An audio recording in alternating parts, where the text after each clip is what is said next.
All right. So this is another question, kind of for people, anybody who is watching this. I'm married, and some of you I know in the class are married as well. But you just mentioned that, like, you went to your wife and said, I think we need to start this full time. Like, how important do you think it is to have your spouse on board with you in starting a business? Or just, like, that level of communication and everything, like, how integral is that, you think?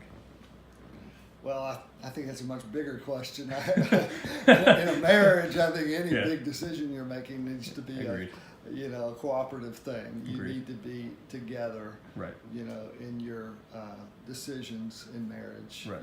You don't want to be doing that right. by yourself. That's a little bit off the business topic, sure, but I feel like that is something that goes overlooked a lot. Is people are like, that whole grind idea where it's like, we just got to push through this, and it's like, but if your spouse isn't on board, you probably shouldn't be pushing through, in my opinion. You wouldn't be. I wouldn't be still doing this if we weren't together. And she is, she's always been incredibly supportive of it. Obviously, when I started the company, our kids were much younger. Mm-hmm. We were homeschooling all four. And she's a stay-at-home mom. Right. Everything's relying on this business going well. Yeah. And I'm stepping away from a corporate job that paid me well, good benefits. It was a big unknown. Bold move. I had the luxury of, like I mentioned, starting out with already having a customer that was promising me work. It wasn't like I'm quitting my job and I've got to go find some business. It was really. You had a job before you went into the new job. It was a very good setup to start a business. I know a lot of people don't have that. Right. But she's always been very supportive. There was a brief time where I've only had 2 assistants in all the time I've run the business in 19 years, and she attempted to take on that job, and after just 6 weeks, we found that we were talking business too much, and we were always, it just wasn't worth it. It worked much better for us. Now, some couples work together in business well. For us, it's better for her to have her thing and for me to run the business. And we talk, but she doesn't have to know. That doesn't consume your relationship. Yeah, gotcha. and so it's just worked out better that way for us. Sweet. But she is, by the way, the majority owner in the company, so it is a primary, or what do they call it, a majority-owned female business. Yeah. That's the way to do it right there. Yeah. I might not put that online in case you're not supposed to tell people that. No, I mean it's. No, it's true though. Yeah, right? yeah. Okay. Yeah, it's posted out. And that's like my brother's father-in-law. He owns a kind of construction company, but his wife is the majority owner, but she's also like one of the leading entrepreneurs in Buffalo or something like that. Yeah. So it's definitely the better way to go in a business. There are some companies that look for, I don't know if they get tax incentives or whatever, if their subcontractors or their vendors are, minority-owned businesses, female-owned businesses, or whatever. And I started realizing that when I was doing contracts, it's like it was more appealing to big companies to say, "Ooh, here's another female-owned business we can put in our list." Well, it's like because I worked for a corrosion control company for a little bit, and the owner, the 51% owner, was the guy I worked with wife. She had nothing to do with it, but like in a construction company, I think you have to have like 30% of your people, like your work that you contract out, has to be female-owned businesses. And so it's like, that's it. If you see a business like that, you're gonna hire them just for safekeeping. Sure. So I'm sure the same thing goes in this kind of industry as well. All right. So you've worked with big companies. You started your own, kind of for the freedom somewhat of being able to work from home. And let's see. So, what are some major experiences or beliefs that you have that impact how you run your own business? Does that question make sense?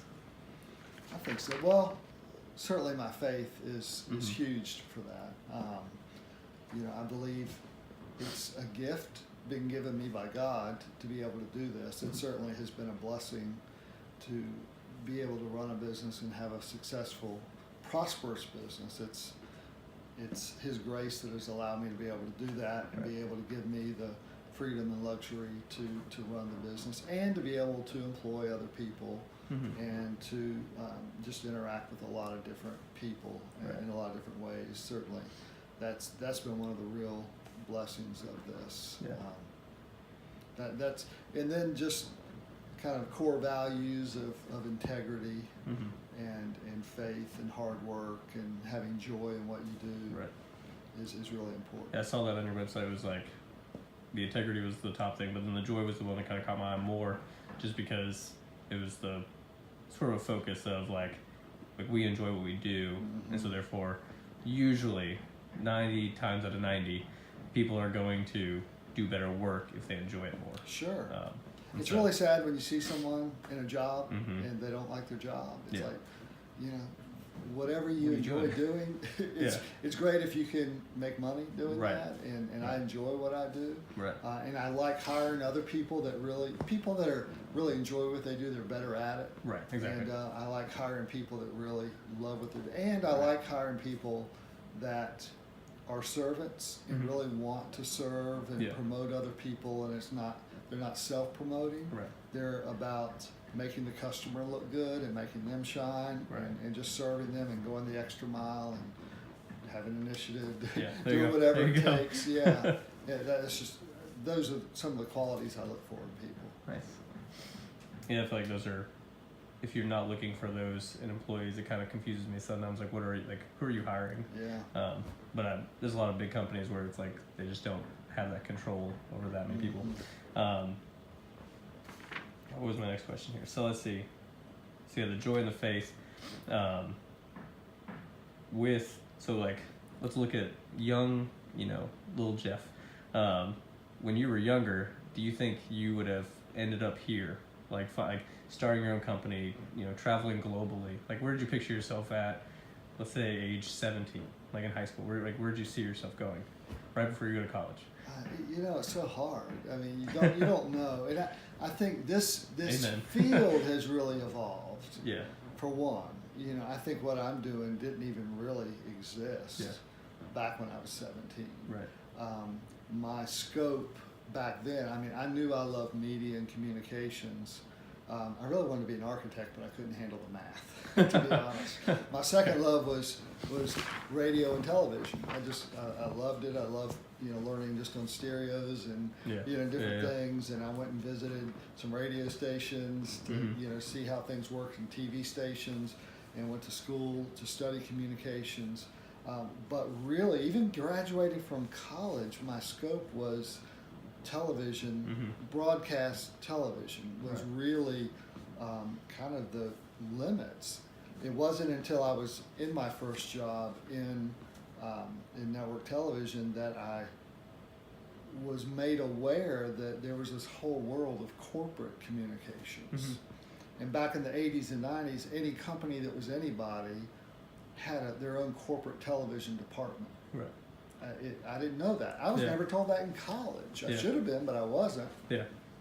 And once I realized that, I'm like, wow, that looks very much more appealing to me than network or any kind of television with 24 hours shifts and weekends and holidays. Like, ooh, and to be honest, the pay isn't that great. Whereas on the corporate side, the pay was better. Yeah. It was Monday through Friday. There was a lot better benefits. It's like, but the corporate communications route really kind of chartered me on a different path altogether. Okay.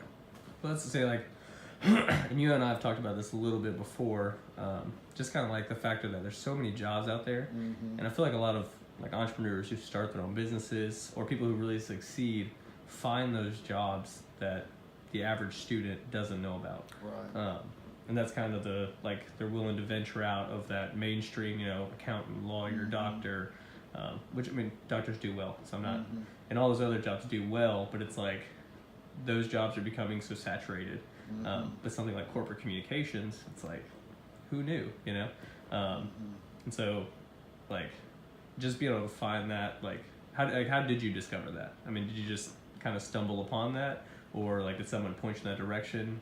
I know you said you heard about it some, but do you remember somebody specifically saying anything to you about corporate communications? Yeah.